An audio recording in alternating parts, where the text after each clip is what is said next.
Hello friends, you are welcome to all literary channel academic domain. तो दोस्तों, आज की इस वीडियो में विलियम ब्लेक की well known poem the chimney sweeper का लाइन बाय लाइन हिंदी में एक्सप्लेनेशन किया जाएगा। और दोस्तों, अगर आप इसी पोएम को इंग्लिश में सुनना चाहते हैं या फिर विलियम ब्लेक के बारे में जानना चाहते हैं या किसी भी टॉपिक के बारे में जानना चाहते हैं तो यूट्यूब पर टॉपिक टाइप कीजिए और एकेडमिक डोमेन टाइप कीजिए, आपको मिल जाएगा। और अगर आप इस पोएम की समरी या एनालिसिस चाहते हैं तो theacademicdomain.com को विजिट कीजिए। और दोस्तों, अगर अभी तक आपने मेरे चैनल को सब्सक्राइब नहीं किया तो जल्दी से सब्सक्राइब कर लीजिए और बेल आइकन को भी प्रेस कीजिए ताकि मेरी वीडियोस के नोटिफिकेशन आपको मिलते रहें। तो दोस्तों, जब हम इस पोएम की बात करते हैं तो इसमें टोटल 6 स्टैंजाज हैं और हर स्टैंजा में 4 लाइन्स हैं। और जैसा कि टाइटल है पोएम का, the chimney sweeper means chimney को साफ करने वाले। तो ये इंग्लैंड के और ख़ास तौर से वहाँ के जो बच्चे हैं, जो चिमनी स्वीपर्स हैं, उनकी पैथेटिक कंडीशन को इस पोएम में डिपिक्ट किया गया है कि वो छोटे छोटे बच्चे होते हैं और आमतौर पे वो ऑर्फन यानी यतीम बच्चे होते हैं। तो उनको अपने खाने पीने के लिए उनको फैक्ट्री की चिमनियाँ साफ़ करना पड़ता है और अक्सर ऐसा होता है कि उस चिमनी में बच्चे मर भी जाते हैं। तो पोएम को देखते हैं हम। When my mother died, I was very young. जब मेरी माँ की डेथ हुई उस वक्त मैं बहुत ही छोटा था। And my father sold me, और मेरे फादर ने मुझको बेच दिया। वाइल एट माई टंग, जबकि उस वक्त मेरी ज़बान जो है, मेरी टंग कुड स्केर्सली क्राई, मुश्किल से बोल पाती थे, मुश्किल से जो है चिल्ला पाती थी, बोल पाती थी। क्या बोल पाती थी? Weep weep weep weep. तो यहाँ पर एक नरेटर जो है वो एक बच्चा है, एक चिमनी स्वीपर है। तो यही बोल रहा है कि जब मैं छोटा था तभी मेरी माँ की डेथ हो गई थी और मेरे फादर ने मुझे एक स्वीप मास्टर को बेच दिया था। और मैं इतना छोटा था कि मैं जो है स्वीप भी नहीं कह पा रहा था। मैं मुश्किल से जो है स्वीप की जगह वीप वीप वीप बोलता था। यानी मैं इतना छोटा था कि मैं स्वीप भी नहीं बोल पा रहा था। मैं जो काम करने जा रहा था मैं उस काम को भी मैं नहीं बोल पाता था।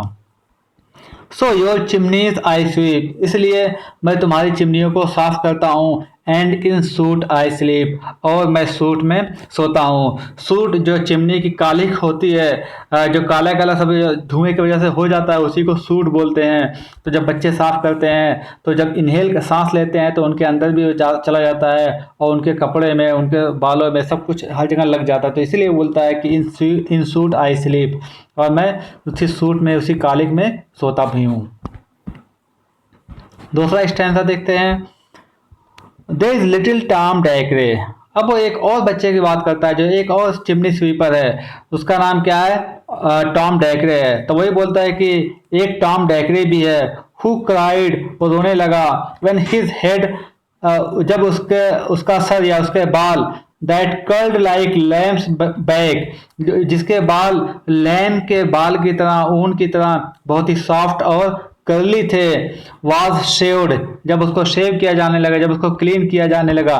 तो यहाँ पर स्पीकर बोलता है कि एक टॉम डैकरे भी वहाँ पे था। जब उसके बालों को जो क्या थे, जो बहुत ही सॉफ्ट और कर्ली थे, लैम की बाल की तरह, जब उनको सेव किया जाने लगा, यानी जब उनको उसको बनाया जाने लगा तो रोने लगा।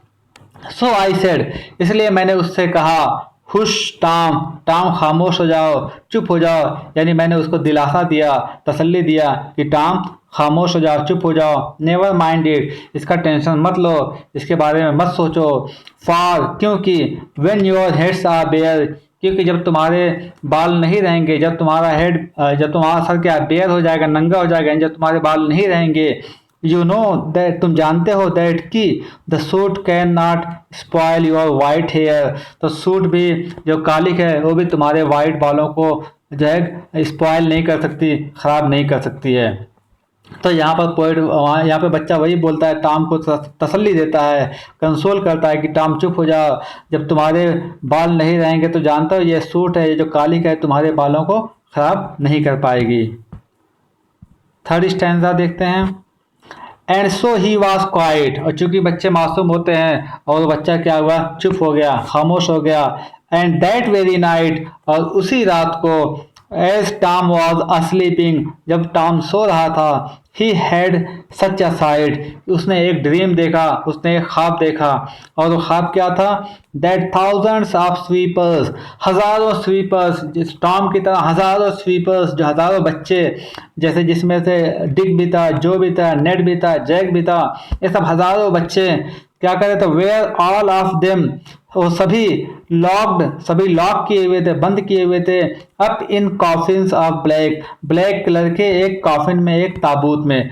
ताबूत उसको बोलते हैं जिसमें डेड बॉडी रखी जाती है। तो वही यहाँ पर स्पीकर बोलता है कि जब टॉम ने जब सो रहा था तो उसने एक ख्वाब देखा कि हज़ारों बच्चे, जैसे डिक, जो, नेड, जैक, ऐसे ही हज़ारों बच्चे एक ब्लैक कलर के ताबूत में, कॉफिन में लॉक किए हुए थे। चौथा स्टैंजा देखते हैं। And by came an angel, और तभी एक एंजिल आता है, हु हैड अ ब्राइट की, जिसके पास एक चमकदार चाबी होती है। And he open the coffins, और उसने कॉफिन्स को, सभी कॉफिनों को क्या किया? खोल दिया, अनलॉक कर दिया। सेट देम ऑल फ्री, और सभी बच्चों को फ्री कर दिया। Then down a green plain leaping laughing they run, फिर क्या हुआ? जब बच्चे खुल गए, वहां से आज़ाद हो गए, तो वहां प्लेन में, मैदान में बच्चे क्या कूदने लगे, लीपिंग कूदने लगे, हंसने लगे, एंड रन दौड़ने लगे, यानी इंजॉय करने लगे। And wash in a river and shine in the sun, और फिर वो नदी में नहाने लगे, और सूरज की वजह से, सूरज चूंकि चमक रहा था, और वो भी बच्चे भी चमकने लगे। तो यहाँ पर पोएट विलियम ब्लेक ये बताना चाहता है कि जो उम्र बच्चों की खेलने खाने की होती है, जिस उम्र में बच्चे एंजॉय करते हैं, मस्ती करते हैं, उस उम्र में ये जो चिमनी स्वीपर्स हैं, इनको अपना पेट भरने के लिए इतनी मेहनत करनी पड़ती है, इतना हार्डवर्क करना पड़ता है। जो उनका भी एक ड्रीम होता है कि वो भी और बच्चों की तरह खेलें, वो भी और बच्चों की तरह मस्ती करें, मगर वो ड्रीम उनका फुलफिल नहीं होता है, और उनकी ख्वाहिश जो है पूरी नहीं होती है, और जिसकी वजह से वो ख्वाहिश उनकी ख्वाब में ही पूरी होती है। पांचवा स्टैंजा देखते हैं। Then naked and white, all their bags left behind, they rise upon clouds and sport in the wind. अब यहाँ पर फिर बच्चा बोलता है, स्पीकर बोलता है कि चूंकि दे नेकेड, नदी में नहा रहे थे तो अपने कपड़े वगैरह उतार के नहाते थे चूंकि बच्चे थे, एंड वाइट, चूंकि अंग्रेज जो है वाइट होते ही हैं, तो ये बोलता है कि वो बच्चे क्या थे? छोटे छोटे बच्चे सभी नेकेड थे और वाइट कलर के थे, बहुत ही अच्छे थे, प्यारे थे। And all their bags left behind, अपने बैग वगैरह को सभी को पीछे छोड़कर, दे राइज अपॉन क्लाउड्स, वो वहाँ जो है क्लाउड में, बादलों में जो है उड़ रहे थे, यानी बहुत ही खुश थे। And sport in the wind, और हवाओं में खेल रहे थे, यानी बहुत ही इंजॉय कर रहे थे, बहुत ही मस्ती कर रहे थे बच्चे। And the angel told Tom, और तभी एंजल ने टॉम से कहा, if he would be a good boy, अगर वो एक अच्छा बच्चा बनकर रहेगा, he would have got for his father, तो गॉड खुद उसके फादर बन जाएंगे। क्योंकि यहाँ पर हम जानते हैं कि टॉम पहले ही बोलता है कि उसके फादर ने उसको बेच दिया था उसकी माँ की डेथ के बाद। तो एंजल वही बोलता है कि अगर एक अच्छा बच्चा बनकर रहेगा तो गॉड खुद उसके फादर बन जाएंगे। एंड नेवर वांट लैक, और and never want Joy, want यहाँ पर जो है कमी को बोलते हैं, तो यानी उसको किसी भी तरह के जो है जॉय की, हैप्पीनेस की, आनंद की, खुशी की कमी नहीं होगी। अब लास्ट स्टैंजा देखते हैं। एंड सो टॉम ओक, और तभी टॉम की आंख खुल गई। And we rose in the dark, और हम लोग अर्ली मॉर्निंग, जब उजाला भी नहीं होता है, हम लोग अर्ली मॉर्निंग अंधेरे में ही उठे। And got with our bags and our brushes to work, हम अपना बैग और ब्रश लेकर काम करने के लिए रेडी हो गए।